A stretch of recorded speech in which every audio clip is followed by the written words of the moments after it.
Kami rasakan hadirat-Mu di gereja hari ini. Dan kami bangga punya Allah yang hidup dan nyata serta sangat pribadi bagi umat-Nya.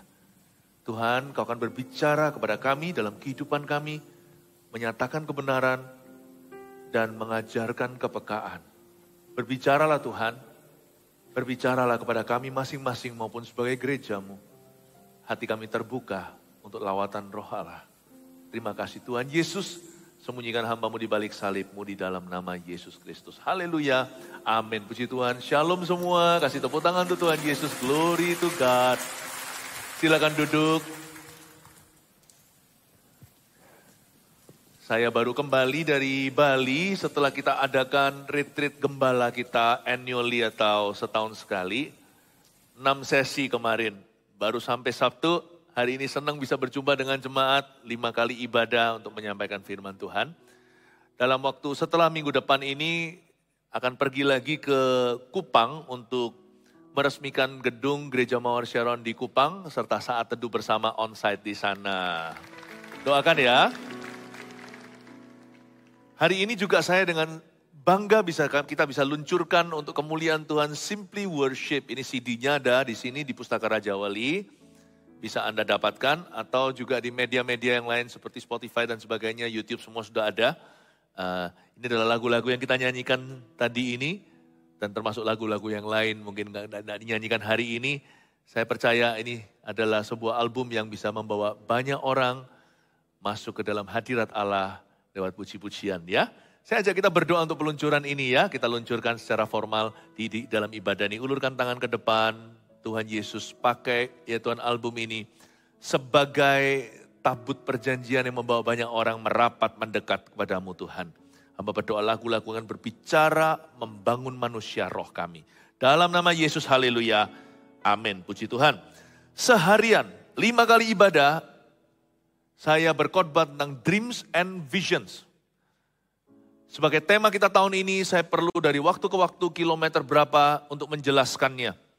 Mimpi dan penglihatan, ibadah setiap kebaktian beda-beda. Seperti biasanya usahakan kalau pesan pengembalaan dapatkan semuanya dicicil segera.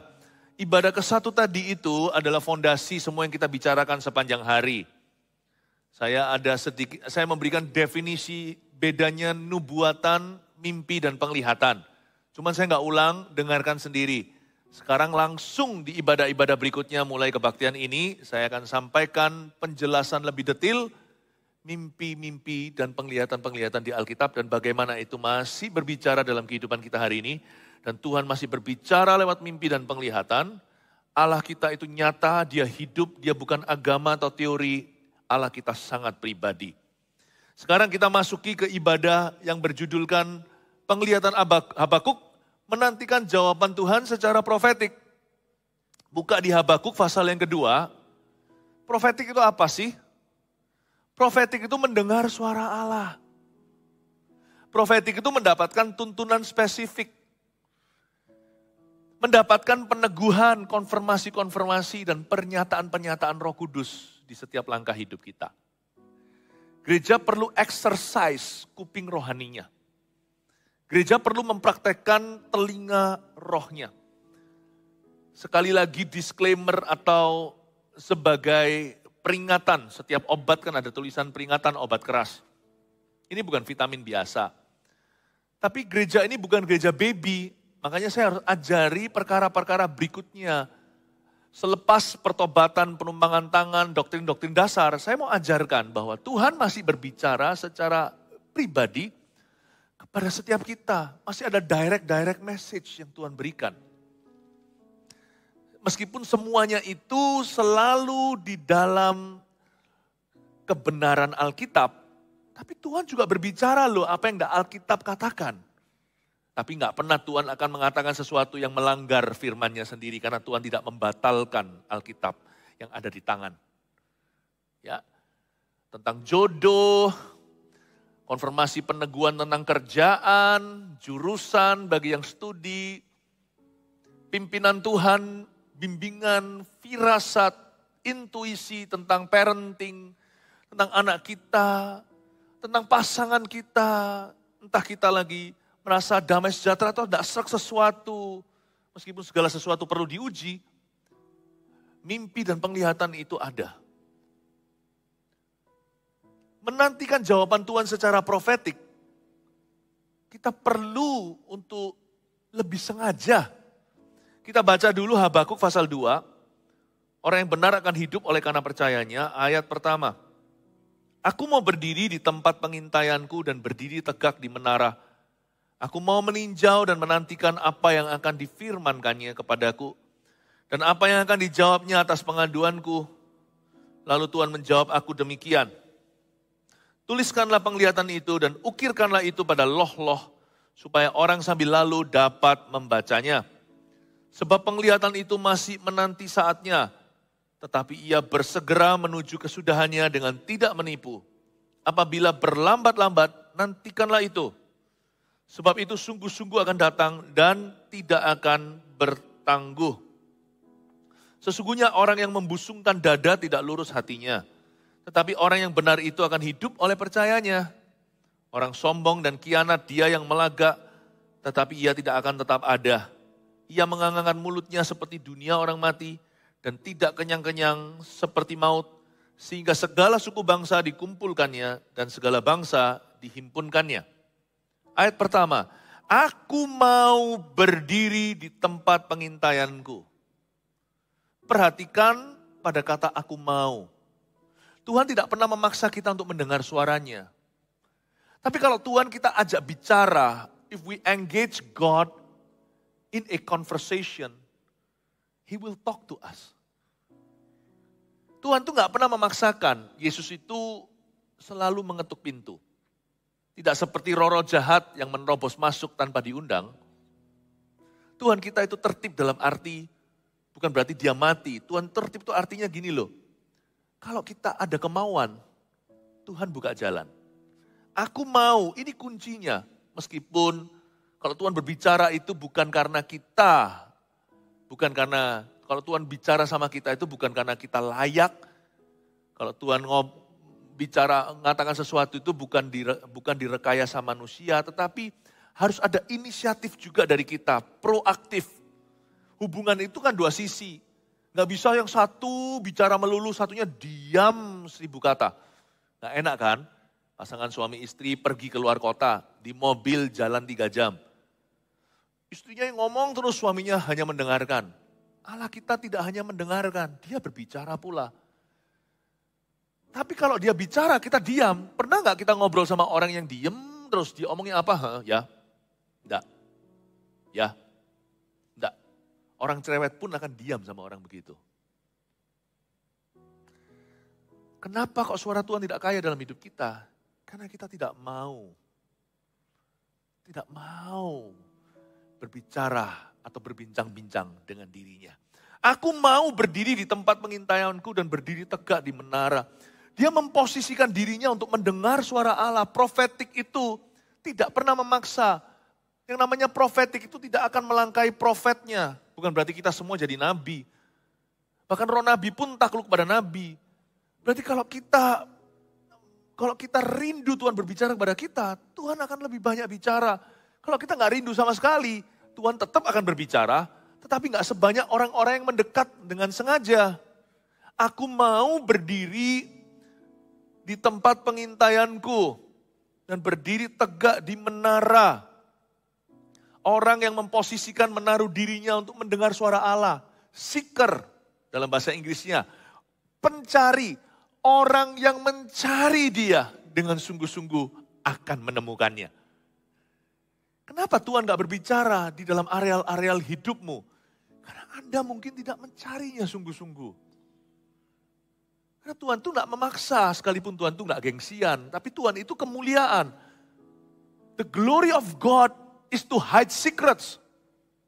But the grace of God to reveal them. Kemuliaan Allah dalam menyimpan rahasia, tetapi kasih karunia Allah dalam menyatakannya. Kepada orang-orang yang bergaul karib dengan dia, Tuhan mewahyukan. Aku mau berdiri di tempat pengintaian, sekalipun semua orang pegang Alkitab yang sama, gak semua orang punya penerangan yang sama.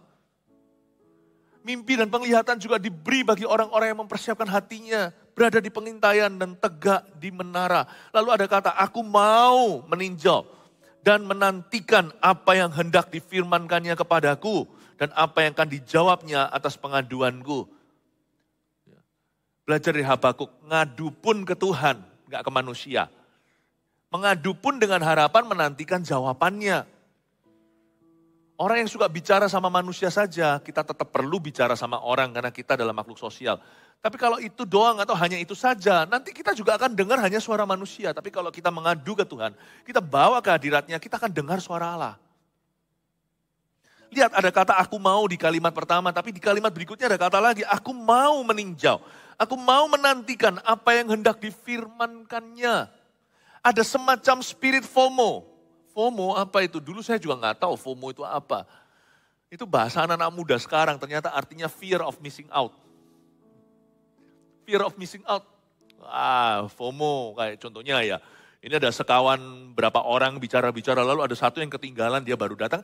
Apa-apa kalian bicarain apa? Aku juga mau dengar dong, aku juga mau tahu dong. Itu FOMO namanya, takut ketinggalan. Ya. FOMO itu juga bisa teknologi terbaru, semua orang selalu ngikuti, padahal uang pas-pasan, terus-menerus uang dihamburkan ke sini. Ya itu orang yang FOMO, fashion juga sama, mau ngikuti tren yang paling trending sekarang. Ada orang-orang yang fear of missing out sama manusia, tapi tidak pernah fear of missing out sama Tuhan. Saya nggak mau dapatkan, meskipun gini ya, pahami ya, ibadah satu tadi saya jelaskan balance-nya, balancing-nya. Spurring balancing-nya itu tadi pagi. Supaya setirnya jangan miring. Karena kalau yang namanya roh dan kebenaran itu nggak imbang. Bahaya nanti, ngeroh atau farisi. Tadi pagi saya jelaskan bagaimana gereja-gereja ada 2 halaman soal karunia profetik, apalagi nubuatan. Ada yang percaya bahwa karunia tersebut sudah nggak ada. Cessation namanya. They cease to exist dalam bahasa Inggrisnya. Sudah tidak ada karunia itu dalam gereja. Tuhan udah bicara hanya lewat Alkitab saja. Please jangan salah ngerti. Saya nggak usah ulangi ibadah pagi. Saya sangat kental hubungannya dengan Alkitab. Bahkan di salah satu buku, di salah satu bab buku biografi saya, ya, penulis menuliskan dengan sebuah gelar yang menurut saya itu filsafat hidup saya, a man of one book. Saya senang menjadi seorang pria satu buku. The Bible is my book. Tapi saya harus mengakui bahwa sekalipun semuanya tetap di dalam bingkai firman, tapi Tuhan itu tidak bisa kita kotakkan. Karena besides his written word atau firman Tuhan yang tertulis, yang dinantikan oleh Habakuk adalah his spoken word. Aku mau meninjau dan menantikan apa yang akan difirmankannya. Kata difirmankannya itu rema. Rema itu juga bisa jadi kata-kata ayat-ayat Alkitab kutipan di dalam Bible ini yang melompat ke kita suatu hari. Iya, tapi juga bisa melihat penglihatan dan lewat mimpi. Lewat nubuatan secara spesifik. Karena Allah kita itu personal pribadi dan dia rindu komunikasi sama anak-anaknya. Sekalipun firman yang tertulis sudah jelas, Alkitab itu sudah diposting, gak pernah sama Tuhan di cancel atau diturunkan. Ini adalah the word of God, otoritas tertinggi orang percaya. Tapi Allah masih berbicara lewat berbagai cara. Mendatangkan kebenaran firman ini lewat cara yang kreatif pula dalam kehidupan anak-anaknya. Tapi biasanya orang-orang yang mengalami begitu adalah orang-orang yang FOMO sama Tuhan, yang fear of missing out. Tuhan ngomong apa? Makanya Tuhan gak pernah memaksa. Gereja nggak terbuka sama suara Roh Kudus yang lebih dari itu, juga akan mengalami banyak. Tapi gereja membuka diri pada karya Roh Kudus selebihnya. Selebihnya di sini hati-hati, bukan berarti pengalaman kita bisa menggantikan Alkitab ya. Pengalaman kita itu tidak punya otoritas yang sama seperti the written word. Tapi kalau kita menutup kemungkinan segala pengalaman, semua mimpi, nubuatan, dan penglihatan, ya kita juga nggak akan alami. Karena dimulai dengan ini, aku mau menanti, aku mau meninjau apa yang hendak difirmankannya. Aku menempatkan diri pada menara. Aku mau berdiri di sana, di posisi menerima.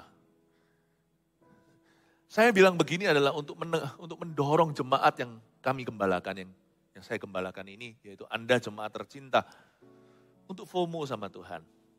Untuk fear of missing out, Tuhan, speak to me. Tiap pagi loh saya seperti baby, merindukan susu rohani. Bukan pengajaran dari khotbah saja, tapi bukan hanya baca Alkitab maksud saya. Tapi saya tiap hari itu saya buka telinga saya berkata, I want to hear you more clearly. Saya punya spirit itu, fear of missing out sama Tuhan. Lalu Tuhan menjawab aku, itu dia ayat 2. Gak ada orang cari Tuhan itu sia-sia. Gak ada orang itu berdoa lalu tersesat, gak ada. Orang yang mendekat, pasti dijawab sama Tuhan. Cuma jawaban Tuhan gak tentu iya. Gak tentu tidak pula, kadang-kadang even his silence is golden. Kadang-kadang diamnya Tuhan itu pun sebuah pesan. Tapi saya ingin mendengar suara Tuhan, saya mau melatih kepekaan, saya mau belajar mempertajam pendengaran roh saya. Tuliskanlah, lalu Tuhan menjawab aku demikian. Tuliskanlah penglihatan itu dan ukirkanlah itu pada loh-loh supaya orang sambil lalu dapat membacanya. Belajar menjurnal. Tuhan bilang apa? Saya ini masih old school ya. Saya perlu belajar dari orang-orang yang sudah high tech. Sekarang ada tablet, ada gadget, ditulis sana. Alkitab saya itu ada 2. Ya saya nggak ajak Anda untuk mencontoh ini, tapi ini cara saya. Alkitab saya yang satu adalah Alkitab saat teduh pribadiku. Itu coret-coretannya, itu tidak pernah saya bawa keluar rumah. Nggak pernah. Dan kalau saya bepergian pun, saya selalu bawa secara pribadi, nggak pernah saya masukkan ke bagasi. Pernah sekali hilang soalnya bagasinya ketukar, aduh copot jantungku.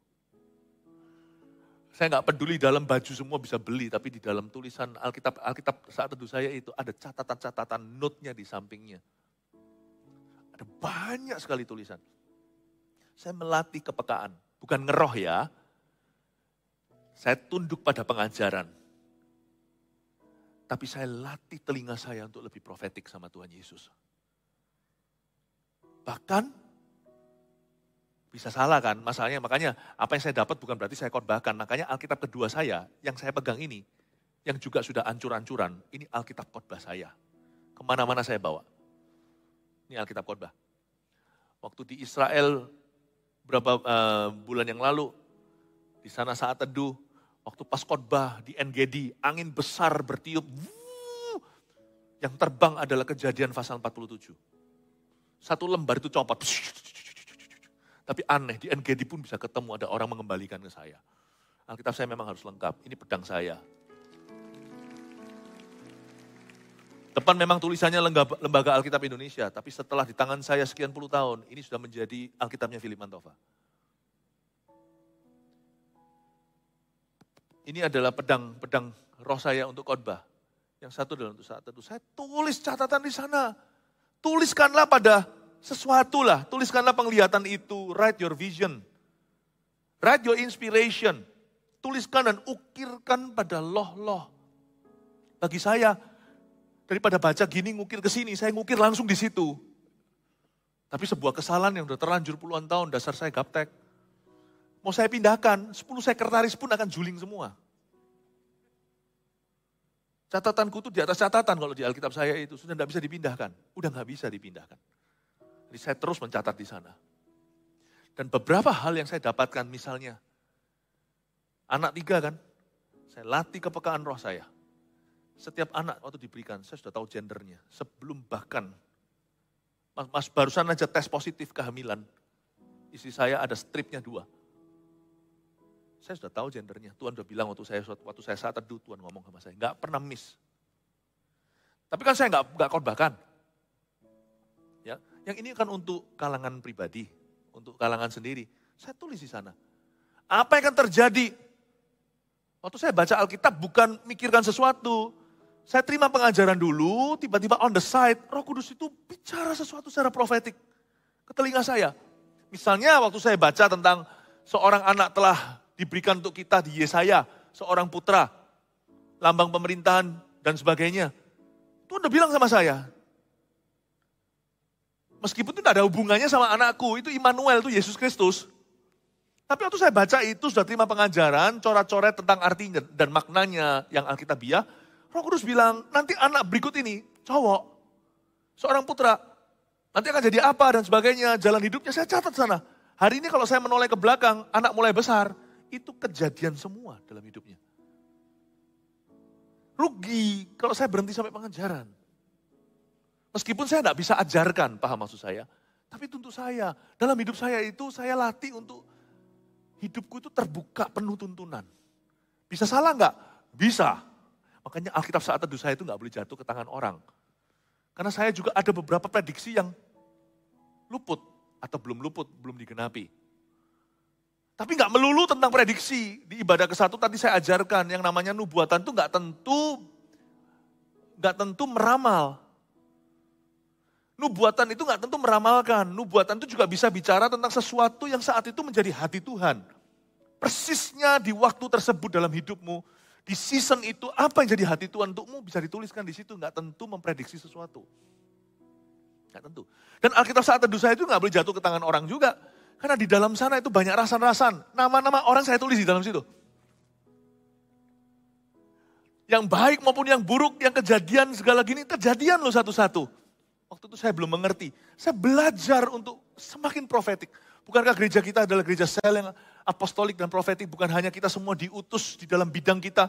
Tetapi kita semua harus belajar dan dilatih untuk mendengarkan suara Roh Kudus. Ya kan? Amin. Tapi biasanya semua orang kalau jatuh, banyak anak muda kalau jatuh cinta langsung jadi nabi. Tuhan berkata kamu jodohku. Nah yang itu harus dihindari, itu praktek yang salah itu. Malpraktek namanya. Kalau dokter bisa malpraktek, nabi juga bisa malpraktek. Belajar untuk dengarkan suara Tuhan sebelum kau butuh. Itu yang disebut aku hendak menantikan dan meninjau. Apa yang hendak difirmankannya. Oh haleluya. Tuliskan penglihatan itu dan ukirkanlah itu pada loh-loh. Tuliskan pada loh-loh. Tuliskan pada sesuatu, belajar untuk menjurnal doa-doamu. Gak tentu harus di-sharingkan ke orang lain. Ada banyak hal itu intimate dengan Tuhan. Itu keluar dari keintiman, tidak perlu Anda hamburkan, tidak perlu Anda umbar. Ya. Kalau ngajar sih saya ngajar dengan sistematis. Kalau saya ngajar jelas. Bahkan sebenarnya saya tidak biasa untuk mengajar dengan poin-poin, tetapi karena harus membiasakan, demi supaya jemaat mudah mencerna, saya kasih poin 1, 2, 3. That's so not me sebenarnya. That's so not me. Kalau ngajar harus systematic, not prophetic. But your spirit should be prophetic. Tahukah Tuhan bisa bicara lewat mimpi dan penglihatan? Makanya di ibadah nanti saya akan jelaskan, jangan sembarangan tidur. Kita boleh tidur di mana aja. Jangan sembarangan cara tidur. You know sleeping is a form of worship. Makanya Tuhan bilang jangan bawa marah. Jangan bawa marah overnight. Sayang, Tuhan mau bicara malam itu memberi sesuatu kepada yang dikasihnya waktu dia tidur, Tuhan tidak bisa. Karena Anda tidak ready. Mimpi penglihatan itu ada loh. And God can speak to you about your future, masa depanmu. Tuhan bisa bicara tentang sesuatu yang merupakan solusi atau duduk problema di mana. Allah bisa mewahyukan karena profetik itu berarti pewahyuan, tapi bukan pewahyuan untuk jadikan firman. Pewahyuan untuk kehidupanmu. Di dalam spirit, firman, dan Alkitab. Mari kita melatih. Saya merasa saya harus sampaikan ini hari ini. Dan ini menjadi tema tahun ini. Karena saya percaya banyak orang Kristen itu antenanya kurang dipasang. Padahal harusnya loh ya, kalau menurut saya, kalau Anda dilatih, di-equip, di-empower soal ini. Akan terjadi kebangunan rohani umat Allah. Setiap orang rohnya akan nyala. Setiap orang kerohaniannya akan hidup. Setiap orang akan bangun. Janganlah kita tidur pulas. Janganlah kita tidak berjaga-jaga. Siapa yang tidur pada waktu panen adalah kebodohan. Saya merasakan bahwa saya harus melatih soal ini. Tidak bisa hanya bicara melulu tentang penumpangan tangan atau pertobatan atau baptisan. Saya harus bawa gereja ini pada kedewasaan iman. Pada the fullness of God's grace. Kepenuhan daripada kasih karunia Allah. Salah satu kasih karunia Allah adalah suatu pengalaman hidup dengan Roh Kudus untuk mendapatkan sinyal-sinyal dari Tuhan. Amin. Mimpi penglihatan itu sinyal-sinyal dari Tuhan. Sebab penglihatan itu masih menanti saatnya ayat 3. Tetapi ia bersegera menuju kesudahannya dengan tidak menipu. Apabila berlambat-lambat nantikanlah itu, sebab itu sungguh-sungguh akan datang dan tidak akan bertangguh. Dari ayat 3 ini kita pelajari sesuatu bahwa yang disebut semuanya itu masih menanti saatnya, tidak menipu. Nantikanlah itu, sungguh-sungguh akan datang, tidak akan bertangguh. Berarti some of the things God will reveal to you, beberapa hal yang Tuhan akan nyatakan pada kita lewat mimpi dan penglihatan adalah hal-hal di masa depan. Bukan hanya nubuatan kitab Wahyu, antikristus, suatu hari, bukan, tapi specifically your life. Secara spesifik hidupmu. Tapi tidak semua yang Tuhan wahyukan itu, tidak semua yang Tuhan wahyukan adalah tentang hal-hal di masa depan. Kadang-kadang Tuhan juga mewahyukan kondisi hati kita sendiri. Kita nggak pernah sadar kita salah, diberitahu juga kita menyangkali. Tapi ketika Roh Kudus nyatakan sesuatu, kita sadar dan menyadari, oh salah aku. Sometimes God reveals your own heart to you. Kadang-kadang Tuhan mewahyukan, menyatakan hatimu sendiri pada dirimu sendiri. Kadang-kadang Tuhan nyatakan. Ya, spirit nubuatan itu, roh nubuatan atau the prophetic spirit, the Holy Spirit, Roh Kudus itu bisa menyatakan pada kita, misalnya kita lagi marah sekali sama satu orang. Simple ya, ini kayak pewahyuan umum karena kita pernah mendengar orang berkata demikian. Tetapi bagi saya waktu saya alami itu, it was real.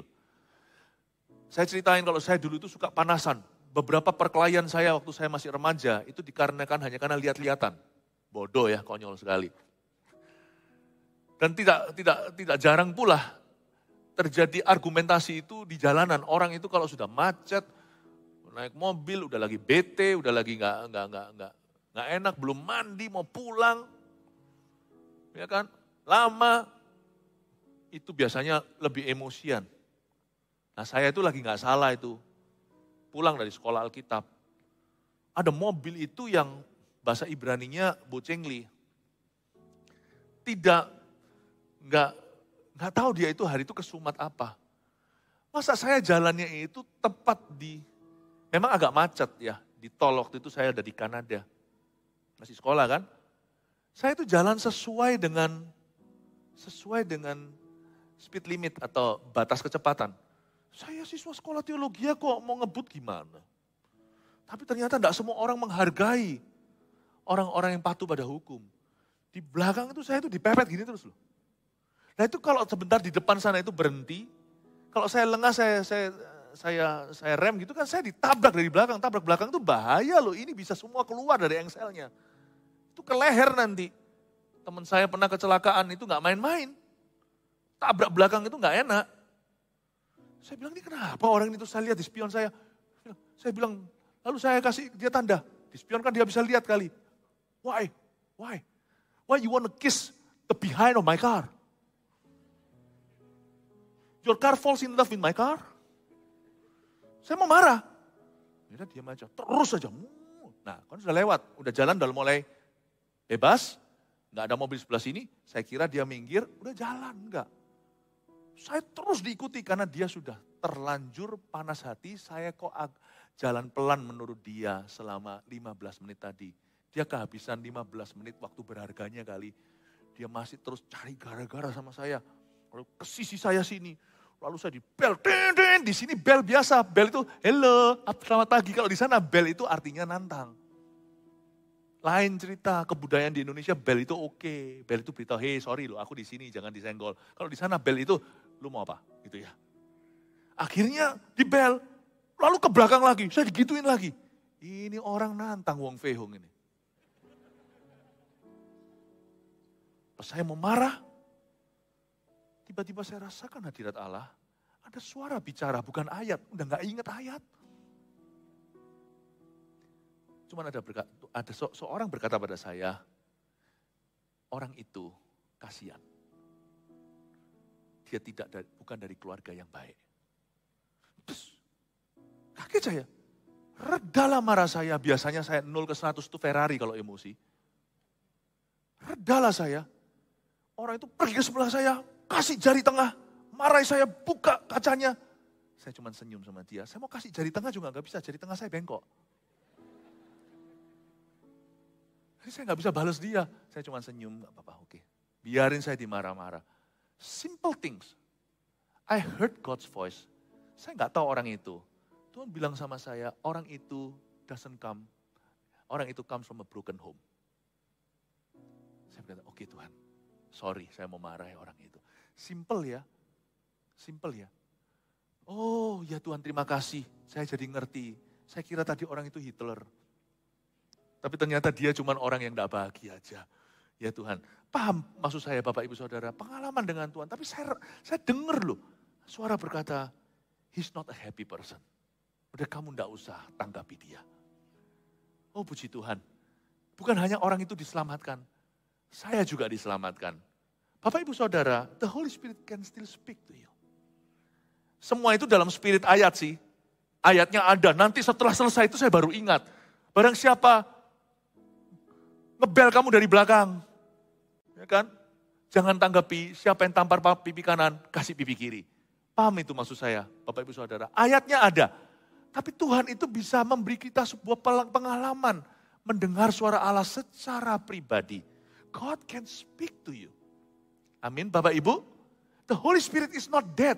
Just because we have the Bible, hanya karena kita punya Alkitab, bukan berarti Roh Kudus itu diam. Roh Kudus juga yang ngajar kita isi Alkitab ini. Tapi Roh Kudus bisa bicara kepada kita secara langsung juga. Meskipun kita tidak ingat ayat tertentu, tetapi selalu di dalam spirit yang Alkitabiah. Saya ingin sekali untuk Anda dan saya menantang diri sendiri untuk ekspektasi. Tidak ada ekspektasi, tidak ada buah. Minta sama Tuhan, Tuhan talk to me, even in my sleep. Give me dreams, kasih aku mimpi yang indah Tuhan. Bukan hanya mimpi indah, kasih aku pesan Tuhan. Aku mau menaruh diriku pada menaramu. Aku mau mendengarkan, aku hendak meninjau apa yang hendak Tuhan katakan dan siap dengan pena. Tuliskan apa yang Tuhan katakan di dalam kehidupan Anda. Amin Bapak Ibu Saudara. Sebab penglihatan itu masih menanti saatnya, tetapi ia bersegera menuju kesudahannya, dan dengan tidak menipu apabila berlambat-lambat ayat 3, nantikanlah itu, sebab itu sungguh-sungguh akan datang dan tidak akan bertangguh. Sesungguhnya, orang yang membusungkan dada tidak lurus hatinya. Tetapi orang yang benar itu akan hidup oleh percayanya. Busung dada itu gimana sih? Coba lihat ya, busung dada itu gini loh. Bukan hanya tegak, busung dada itu adalah sebuah postur di ayat ini, menunjukkan kesombongan atau keangkuhan. Itu busung dada. Gini. Nah, Alkitab mengatakan di sini, musuh perkara yang profetik adalah keangkuhan dan kesombongan. Ada orang-orang tertentu yang punya postur rohani, susah mendengarkan suara Tuhan. Dengar suara Tuhan itu tidak perlu layak.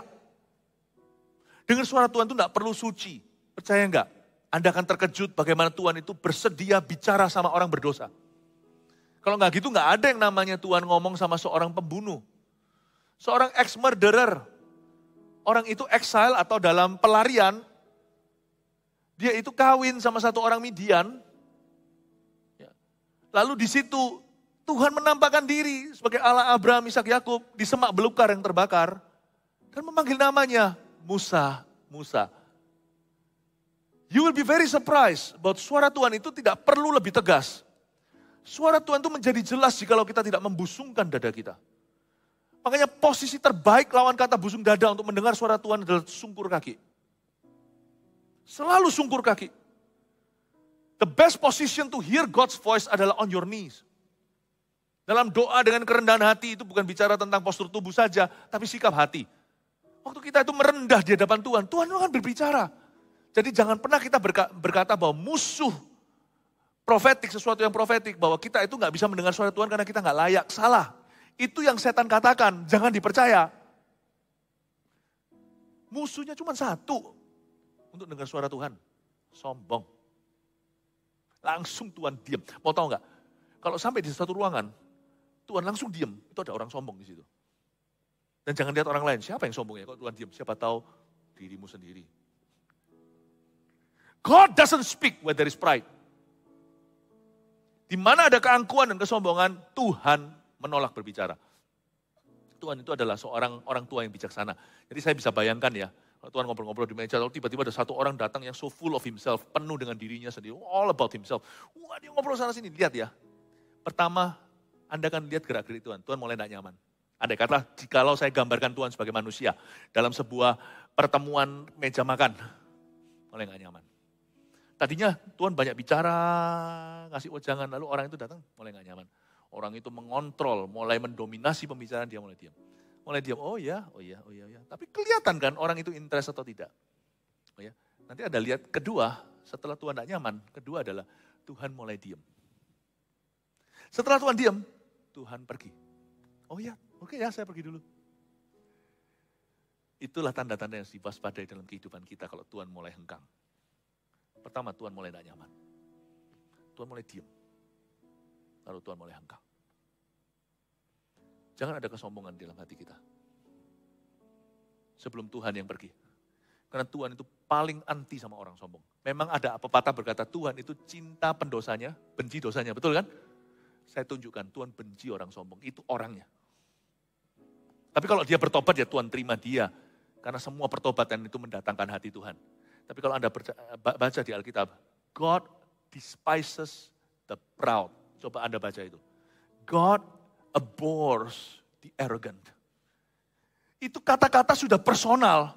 Bukan Tuhan membenci pride mereka. Tuhan benci orang sombong. Tuhan bukan benci orang keangkuhan mereka. Tuhan benci orang angkuh. Langsung dibenci sama Tuhan. Gampang mau tahu membuat Tuhan itu berhenti 1000 kata dalam hidupmu. Gampang. Bangga aja sama diri. Sombong aja kayak tahu segala sesuatu. Gua gak butuh lo gitu. Orang yang membusungkan dadanya tidak lurus hatinya. Hatinya itu tidak pada angle atau sudut untuk bisa menerima wifi-nya Tuhan. Gitu. Aneh ya. Aneh. Kita itu di sebuah ruangan, kadang-kadang nggak tahu itu betul nggak ya. Di lokasi tertentu itu lebih kuat wifi-nya.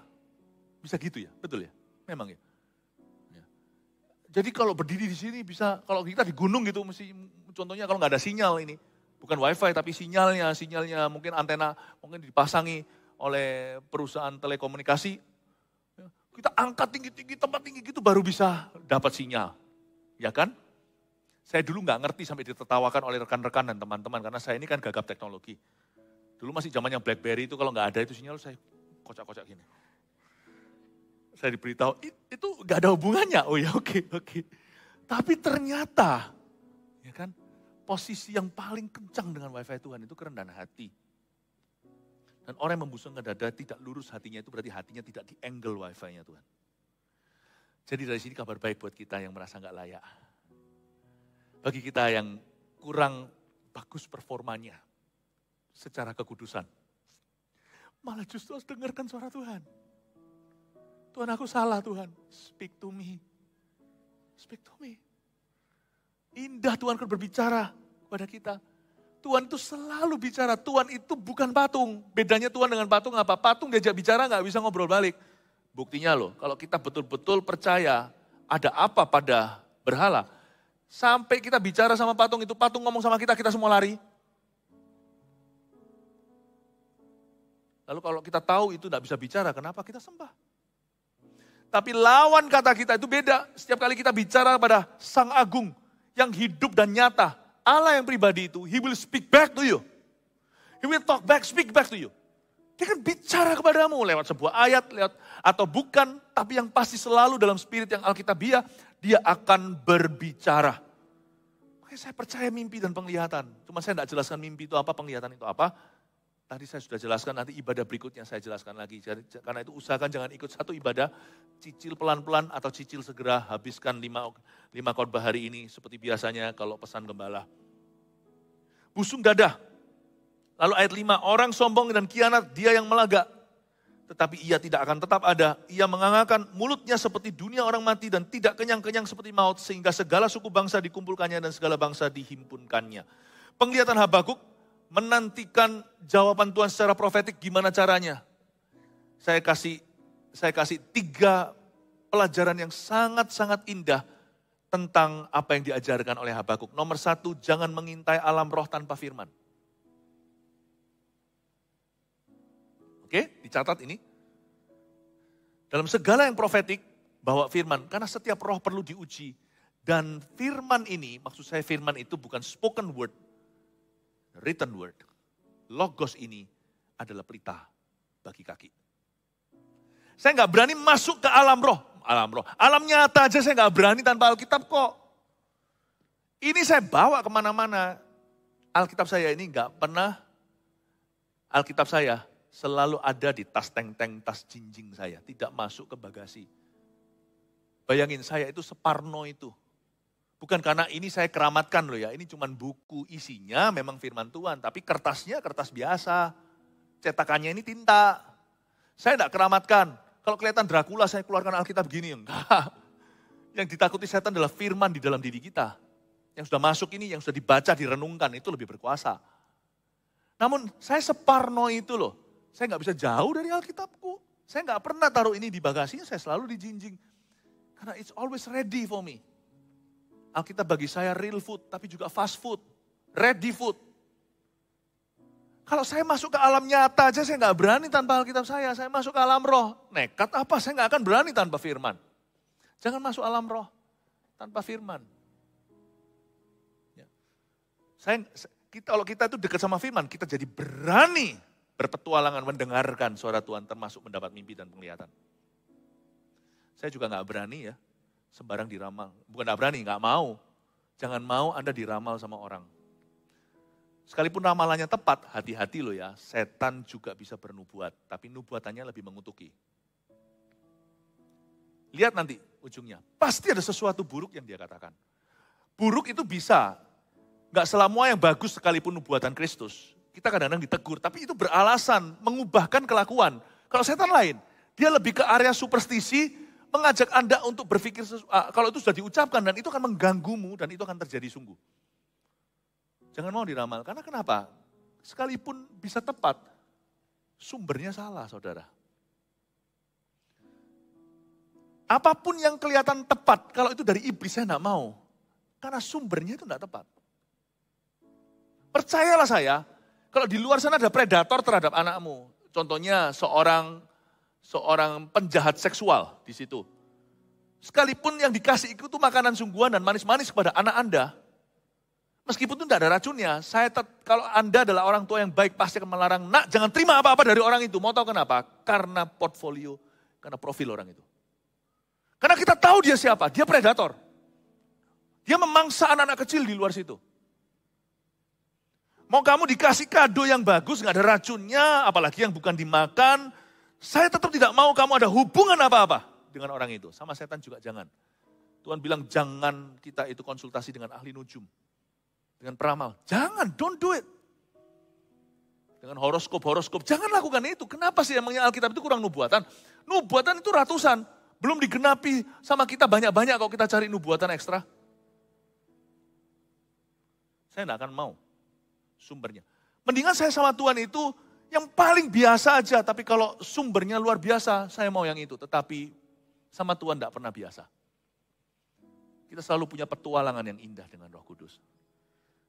Cuma saya nggak bisa ceritakan satu-satu aja pengalaman karena memang hari ini adalah pengajaran. Saya bukan kesaksian intinya. Pengalaman kami dengan mimpi dan penglihatan, my goodness, so beautiful. Kalau saya catat semuanya itu, akan menjadi sebuah cerita bagaimana Allah menuntun hidup kami. Betapa realnya Tuhan bisa bicara sama kita. Yang tidak ditulis di Alkitab bahkan. Mana saya tahu, anak saya 3. Mana ada tulisannya di Alkitab. Seorang bernama Filipus. Filipus di Alkitab malah anaknya cewek semua. Filipus Kisah Para Rasul. Saya tidak bisa menemukan itu di dalam Alkitab ini. Meskipun Alkitab ini di dalamku. Saya akan temukan dengan firman di tangan. Saya akan temukan perkara-perkara profetik dalam hidup saya. Jangan mengintai alam roh tanpa firman. Jangan curious kepingin tahu. Tetapi kalau kita sudah punya firman, terbukalah untuk alam Roh Kudus. Bahkan dalam mimpi dan penglihatan. Oh haleluya.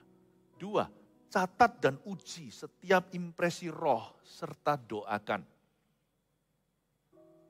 Catat dan uji. Belajar untuk mencatatnya. Jangan seperti saya dicatat di Alkitab, sekarang sudah Alkitab saya kepenuhan. terlalu penuh, nggak ada tempatnya. Karena itu Anda kalau bisa catat, punya organisasi yang lebih baik lagi terhadap catatan Anda lebih baik. Belajar mencatat, what is God speaking to you today? Anda akan kaget loh, semakin Anda lakukan itu, semakin peka loh. Karena ketika Anda hargai 1 sennya Tuhan, $1 akan datang. Banyak orang merasa, impresi gini loh, aku lebih senang kalau Nabi langsung lihat sesuatu. Iya, saya tahu langsung belum apa-apa mau konglomerat. Kalau Anda bisa 1 sen dulu, Anda bisa handle $1. Suara Tuhan itu harta terpendam. Belajar untuk mencatatnya. Ya. Tapi juga hati-hati, jangan seperti Yusuf langsung cerita-cerita. Ntar dijual ke sumur, nanti dilempar ke sumur dan dijual ke saudagar oleh saudara-saudaramu. Karena kita tetap punya margin error kalau kita mendengar sesuatu yang bukan strictly tertulis di dalam Alkitab. Kalau Alkitab yang sudah tercatat, no error. Alkitab itu tidak ada kesalahan di dalamnya. Ya. Kalau ada kesalahan cetakan pun kadang-kadang ada kurang satu hurufnya, E-nya atau apanya, kalau ada. Itu hanyalah, tapi kesalahan percetakan tapi tidak mengubah maknanya. Makna dan artinya tetap sempurna. Tetapi kalau kita secara profetik begini, kalau kita melatih peka, tetap ada marginnya untuk diuji. Segala sesuatu, semua roh harus diuji. Roh Kudus sendiri loh, menginspirasi seorang penulis di Perjanjian Baru dan mengatakan, ujilah roh. Bayangin, itu Roh Kudus yang suruh penulis itu menuliskan demikian di Perjanjian Baru, berarti Roh Kudus saja mendaftarkan diri, uji aku. You must test every spirit. Ya. Jangan mengintai alam roh tanpa firman, lalu catat dan uji setiap impresi roh yang kita doakan. Nanti kaget kita. Waktu kita belajar mulai menjurnal, mengikuti janji-janji Tuhan, baik untuk bisnis Anda, Tuhan ngomong apa segalanya. Hati Anda itu akan semakin peka sama Dia. Tetapi tidak semuanya itu bentuknya prediksi. Yang saya tulis ya, dahulu kala saking penuhnya di Alkitab saya tulis juga di agenda saya punya agenda manual. Di agenda manual saya setiap bulan itu Tuhan bilang apa itu ayat-ayatnya, jadi agenda saya itu juga seperti cipratan Alkitab. Ya. Tapi sekarang juga nggak cukup, jadi agenda saya tetap hanya agenda, karena agendanya pun udah nggak cukup, udah penuh. Jadi dulu itu yang bagian bulanan, itu saya selalu di depan ada halaman ekstra gitu ya, saya tulisin tuh ayat-ayat yang merema bagi saya, meskipun saya baca Alkitab berpasal-pasal setiap harinya. Namun ada ayat-ayat yang saya catat, jadi seluruh agenda saya itu bukan isinya aktivitas. Ayat Alkitab, apa aja yang Tuhan bicarakan. Akhirnya saya tobat. Karena tidak bisa Alkitab juga jadi, agenda jadi Alkitab, nggak bisa. Jadi akhirnya agenda tetap saya jadikan agenda. Apalagi aktivitas banyak, paham maksud saya? Saking banyaknya ada ayat-ayat rema-rema. My life is filled with His spoken word. You want to be strong spiritually? Mau kuat secara rohani? Mau menang dalam peperangan rohani? Wanna do great exploits atau perkara-perkara besar bersama dengan Tuhan Yesus? Fill your life with spoken words. Isi hidupmu dengan firman bukan yang tertulis di Alkitab, gak usah tulis lagi Alkitab. Alkitab sudah tertulis, tinggal dibaca, tinggal direnungkan dan dilakukan. Tapi isilah dengan firman yang diutarakan oleh Roh Kudus dalam hidupmu. Oh, baik itu bunyinya ayat-ayat yang mencuat, atau sesuatu pemahaman yang di dalam spirit Alkitabiah yang Tuhan taruh dalam hidupmu hari ini. Kadang-kadang spesifik loh Tuhan berbicara. God will speak very specifically to you. God will speak specifically. Saya suatu hari membaca cerita itu pada waktu saya pulang ke Indonesia tahun 98 ketika kerusuhan. Saya membaca cerita tentang bagaimana Daud disuruh sebagai mas kawin untuk Saul. Waktu mau diberikan Mika, Saul minta 100 kulit katan orang Farisi. Orang Farisi itu tidak bersunat, yang bersunat itu Yahudi. Jadi gak mungkin kan, permisi ya saya sunat kamu, gak bisa begitu. Cari mati apa itu sama musuh. Jadi dengan kata lain, Saul minta dia membunuh 100 tentara Kopassusnya Filistin. Dan Daud akhirnya bukan kasih 100, dia kasih 200, tercengang lah si Saul. Ini orang gak main-main ini ada Allah di dalam hidup anak muda ini. Kata-kata itu kan cerita biasa di Samuel, kitab Samuel. Itu melompat ke saya tahun 98. Saya berkata, Tuhan, aku enggak mau murahan. Jadi hamba Tuhan, sekolah Alkitab, pulang membawa bachelor degree atau menjawab sarjana 1 teologi. Banyak orang bisa. Aku minta, itu sarjana saya terima dari universitas. Saya minta sarjana yang dari Tuhan untuk meluncurkan pelayanan saya di Indonesia. Ini bukan di depan umum, orang tuh enggak tahu. Ini terjadi secara pribadi, on my personal front. Waktu itu belum full timer. Tak ceritain ya bagaimana caranya sesuatu itu secara profetik berbicara. Saya berkata, Tuhan, aku enggak mau jadi orang yang biasa, mentang-mentang sekolah luar negeri, sekolah teologi ya, pulang, udah jadi pendeta, udah kasih platform, saya enggak mau. Saya berkata, Tuhan, aku mau punya sayembara dengan Engkau. Tapi waktu ayat itu berbicara ke saya punya keberanian untuk meminta. Saya berkata, Lord, I'm gonna use this story untuk meluncurkan pelayanan saya tahun 98. Saya minta, Tuhan memberi saya kemampuan bersama dengan Tuhan memenangkan 100 jiwa. Bukan lewat khotbah di atas, belum dikasih kesempatan. Tapi lewat kehidupan sehari-hari, waktu itu masih berbisnis. 100 orang yang tidak kenal Yesus sama sekali. Bukan yang Kristen mundur kembali, bukan 100. Tuhan jawab doa saya.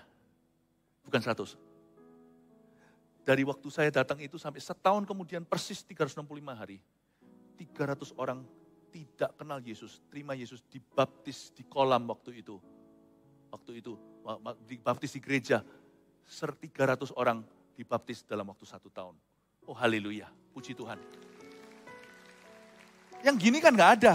Apa urusannya kulit katan dengan kejadian sekarang? But something prophetic speaks in me. Kata 100 itu mencuat, saya berkata, Tuhan akan kubawa 100 orang ini bersama denganmu. Tuhan kasih 300. Itu saya berkata, wow. Saya masih ingat kok. Dulu di formulir baptisan yang biru putih, orang-orang lama tahu ini. Depannya itu loh, yang kalau masih lembaran baru itu depannya itu, covernya itu warna coklat biasa itu. Biasanya kalau karbon, kalau kertas bond kan gitu, coklat gitu. Di coklatnya itu saya coret-coret. Gaya zaman dulu. 1, 2, 3, 4, 5 ceret. 1, 2, 3, 4, 5 ceret. Saya hitung, sansu, 1, 2, 3, ciloro telu. Sampai baby. 300, saya berkata Tuhan Yesus, just because hanya karena sesuatu secara profetik itu, sesuatu itu tiba-tiba diaktifkan dalam diri sendiri. Bayangin, itu karena itu profesiku, itu panggilanku. Bagaimana dengan bisnis Anda? Has God spoken about your business, to your business? Sudahkah Tuhan bicara tentang bisnismu dan kepada bisnismu? Minta Tuhan bicara, spoken word itu powerful sekali. Makanya itu belajar untuk mencatat. Bahkan ini pun saya coret-coret 1, 2, 3, 4, 5, apa nama itu? Sistem apa? Hitungan pagar ya. Saya pakai sistem pagar begitu. Dan Tuhan indahkan. Tapi dengar baik-baik. Tidak semua nubuatan-nubuatan Tuhan itu atau secara profetik selalu bicara tentang prediksi. Kalau iya pun secara prediksi, kau harus dan aku harus nantikan. Karena mungkin masih menanti saatnya. Tapi dia akan bersegera menuju kesudahannya, tidak menipu apabila berlambat-lambat nantikan itu. Yang ketiga, yang penting sama pentingnya adalah menantikan jawaban Tuhan secara profetik adalah jangan kita itu setiap hari berbuat nothing. Yang pasti terjadi atau tidak terjadi, digenapi atau belum. Yang ketiga, hiduplah dalam ketaatan pada Roh Kudus. Hiduplah setiap saat dalam ketaatan. Jikalau rohnya, dalam roh itu belum digenapi, Anda selalu bisa berjalan dalam kebenaran. In spirit and in truth, ya kan?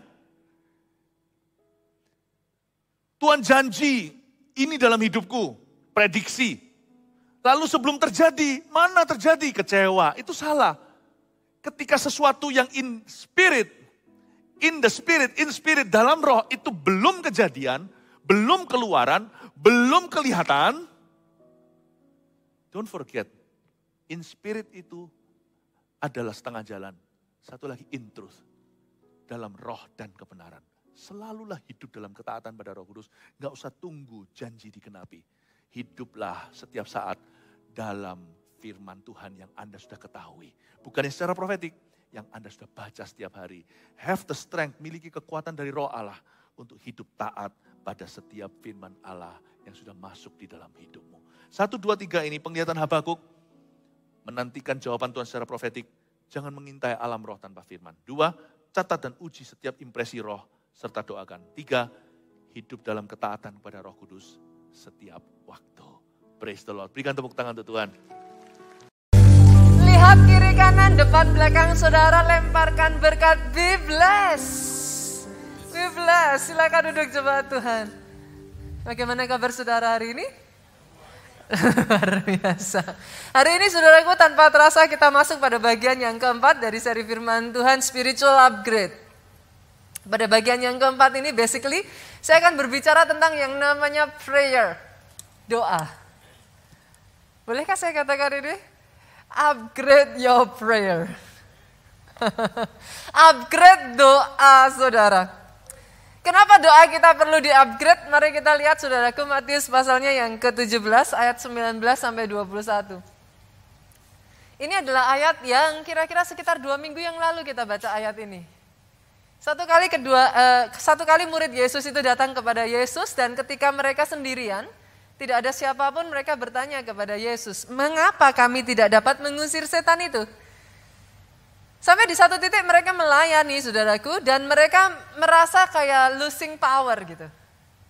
Kenapa mereka tidak bisa mengusir setan itu? Ia berkata kepada mereka, Yesus berkata, "Karena kamu kurang percaya.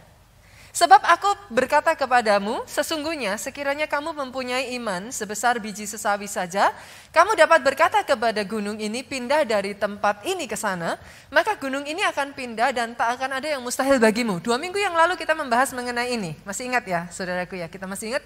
Ini bukan iman yang kecil. Iman biji sesawi adalah iman yang constantly upgraded. Jangan salah terima ya saudaraku ya. Bukan iman kecil aja cukup, enggak. Iman kecil enggak cukup. Itu sebabnya Yesus bilang karena kamu kurang gitu. Nah hari ini saya akan menggarisbawahi ayat yang ke-21. Jenis ini tidak dapat diusir kecuali dengan berdoa dan berpuasa. Itu kita juga sudah bicarakan 2 minggu yang lalu saudaraku. Tetapi 2 minggu yang lalu dan minggu kemarin kita itu berbicara tentang puasa. Betul ya? Kita berbicara tentang puasa. Hari ini izinkan saya, I will zoom in lebih ke doanya Pak. Gitu. Nah bicara soal puasa boleh nggak saya tanya terlebih dulu. Berapa banyak yang ikut join puasa, boleh lambaikan tangannya? Wow, kita kasih tepuk tangan dulu. Saya senang sekali.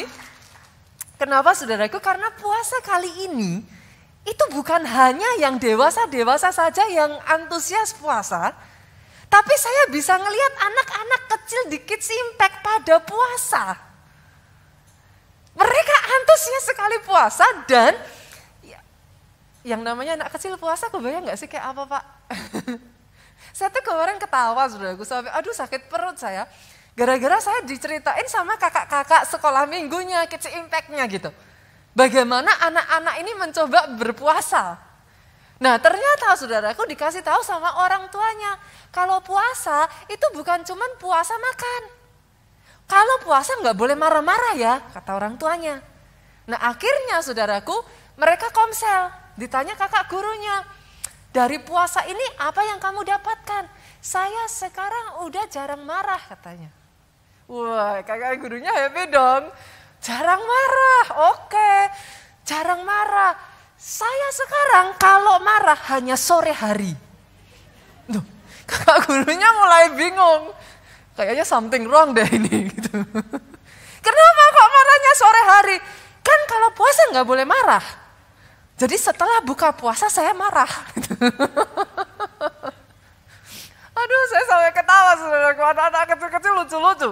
Nah masih berbicara soal puasa nggak boleh marah gitu kan. Nah orang tuanya supaya ngasih tahu anaknya biar nggak marah-marah bilang gini saudara.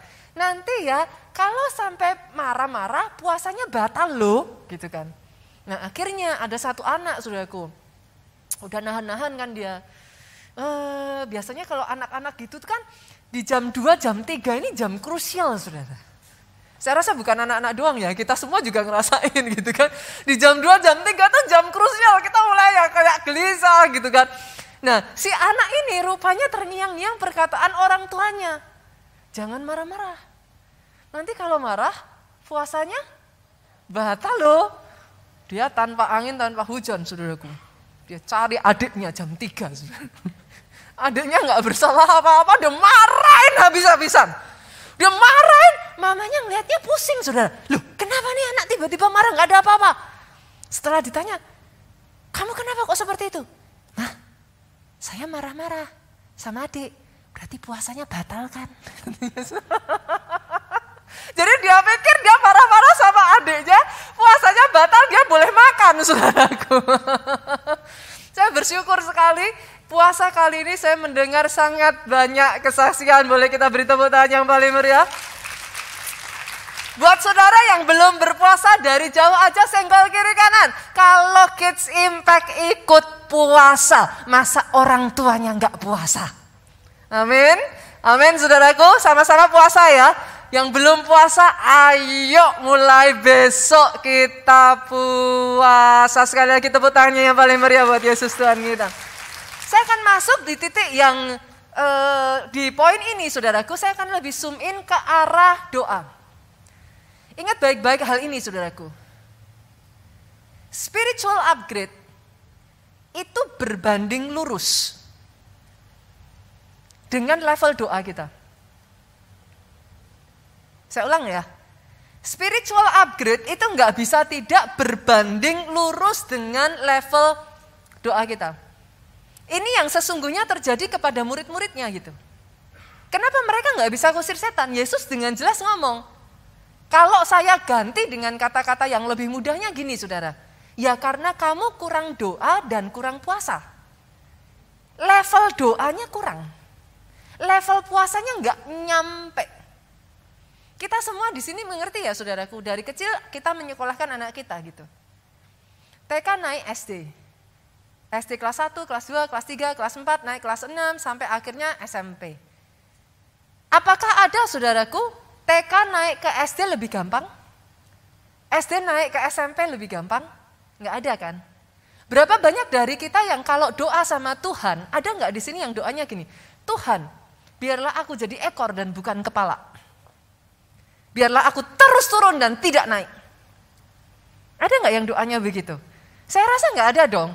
Semua dari kita mintanya adalah Tuhan, jadikan aku kepala dan bukan ekor. Terus naik dan tidak turun. Lah kalau terus naik, TK aja jadi SD lebih berat apa lebih ringan? Lebih berat.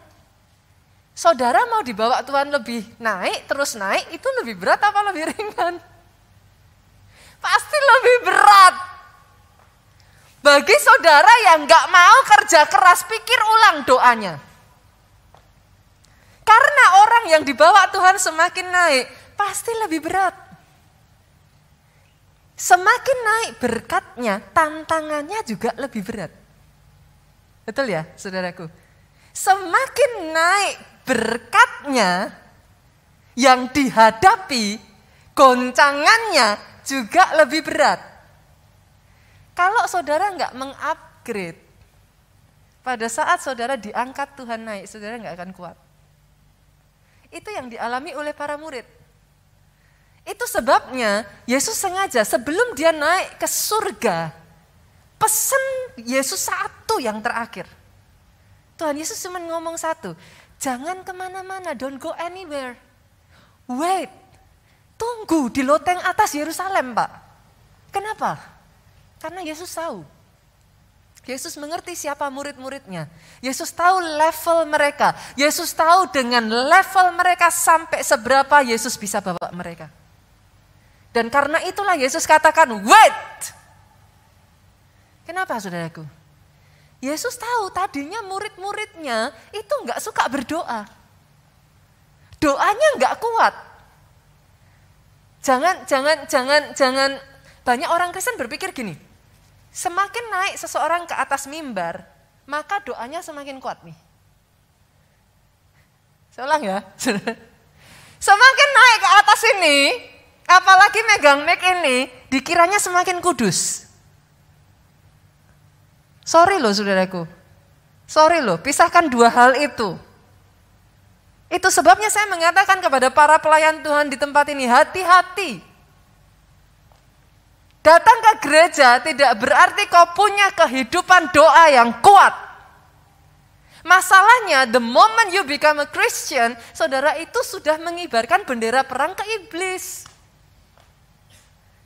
Kalau saudara hanya dilihat jadi orang Kristen saja, tapi tidak memperkuat manusia rohmu, saudara jadi target serangan utama.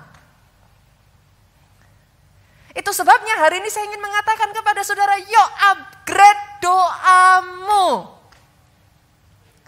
Di momen pandemi itu sangat terlihat sekali, saudaraku. Kita berpikir harusnya dulu sebelum pandemi kita lebih sering keluar rumah kan? Lebih capek dong. Pandemi ini berapa banyak dari saudara yang mengalami WFH kan? Betul kan? Work from home. Harusnya nggak capek dong. Benar nggak saudara? Tapi sejujurnya, berapa banyak dari saudara yang justru lebih gampang capek pada saat pandemi daripada dulu sebelum pandemi? Betul? Betul ya saudara? Kenapa? Semakin tidak diasah, otot-otot kita ini bukannya tambah kuat. Rebahan tidak membuat otot kita lebih kuat. Kalau Tuhan izinkan, Tuhan berikan masalah atas hidup saudara, justru itu anugerah. Kenapa? Itu melatih otot-otot saudara bertempur. Rebahan justru membuat otot saudara jadi dikit-dikit capek. Bolehkah saya katakan ini? Rohmu juga sama.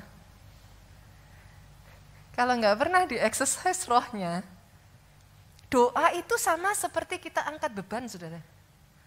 Jangan harap saudara bisa doa 2 jam kalau 15 menit aja nggak pernah dilatih. Saudara angkat beban 20 kilo, bisa, kenapa? Dimulai dari 1 kilo dulu. Tidak heran banyak orang Kristen akhirnya doanya mentok 15 menit. Terus kemudian alasannya gini, Tuhan tahu hati saya, pastor. Tuhan dengar isi hati saya. Kalau enggak alasannya gini, setiap hari pastor, saya dalam kehidupan saya ngobrol sama Tuhan. Itu beda dengan doa ya saudaraku. Yang mengerti katakan amin. Itu sebabnya pada saat Yesus naik ke surga, Yesus ngerti itu.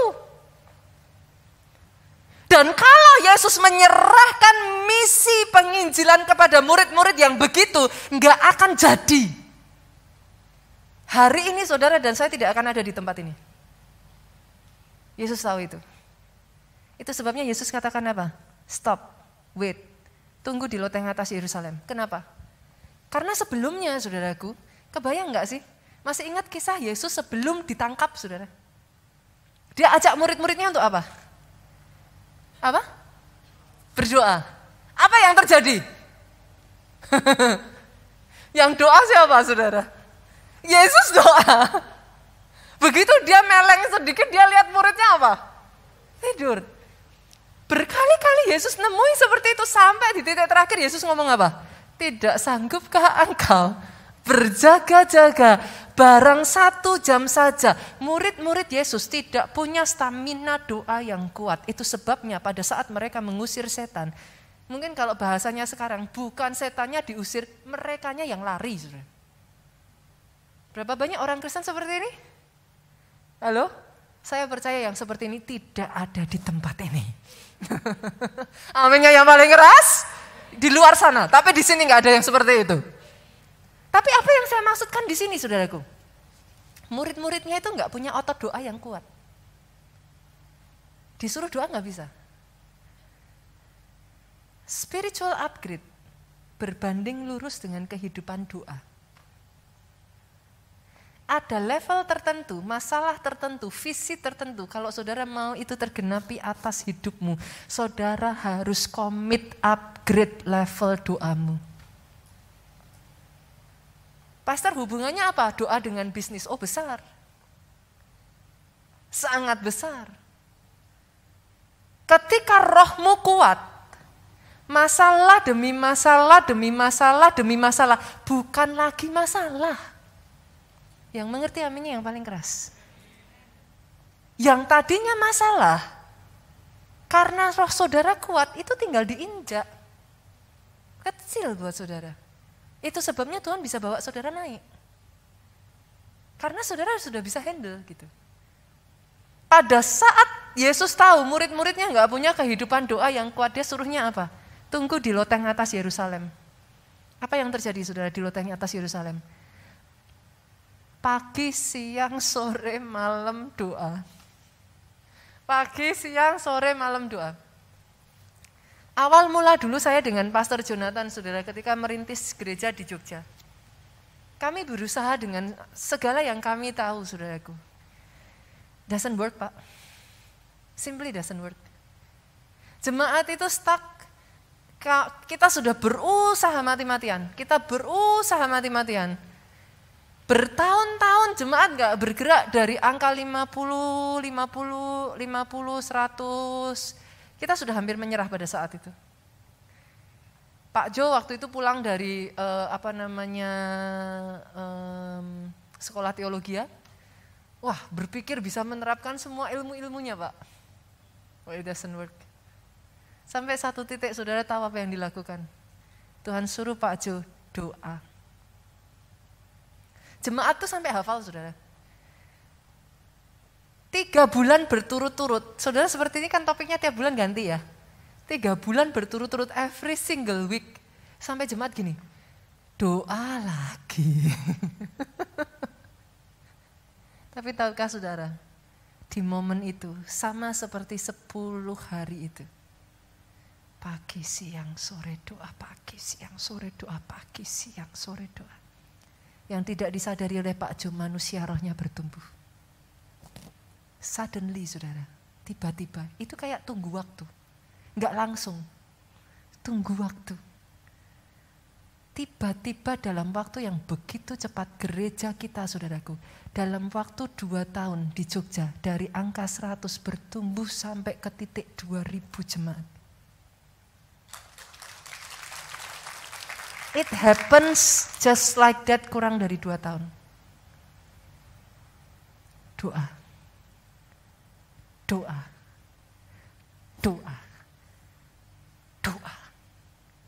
Orang Kristen yang tidak berdoa adalah orang Kristen yang tidak bertumbuh.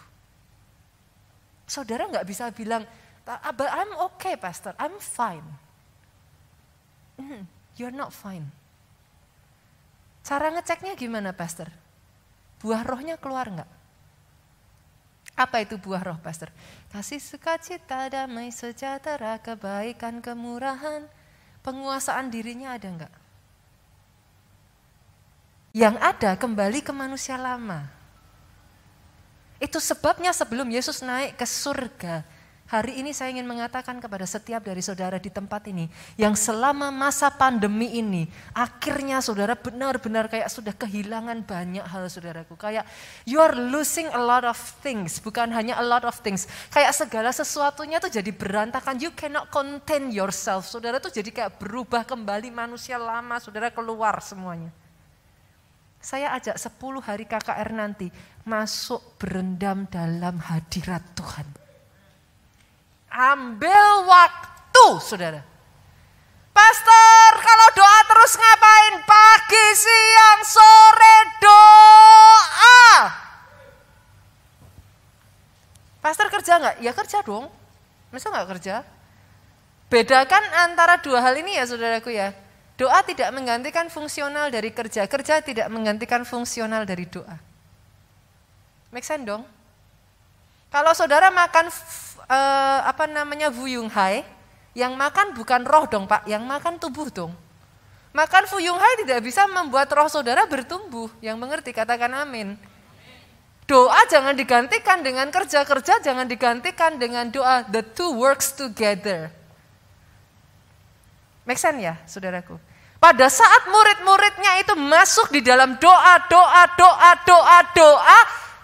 otot doa mereka itu bertumbuh saudara. Boom, tiba-tiba Petrus yang sama yang menyangkal Yesus 3 kali Bu. Petrus yang sama berdiri dan 3.000 jiwa diselamatkan hari itu juga. Berapa banyak dari saudara yang kepingin di sini suami saudara berubah? Istri saudara berubah? Anak saudara berubah? Begini nggak bisa merubah Bu. Yang mengerti katakan amin. Dari terbit matahari sampai masuknya, saudara mau begini, yang ada ditinggal. Lu nggak betah loh, bapak-bapak. Kan kalau diiniin terus sama istri nggak betah loh. Apa terus sisinya gini, Pak, wah ibu saya jadi betah di rumah. Ada saudara? Tahukah saudara yang bisa merubah? Ketika suami, istri, anak-anakmu, roh mereka bertumbuh. buah-buah rohnya akan keluar. Tanggung jawabnya muncul, kasihnya muncul. Satu demi satu penguasaan dirinya muncul. Kebaikan hatinya, kemurahan hatinya.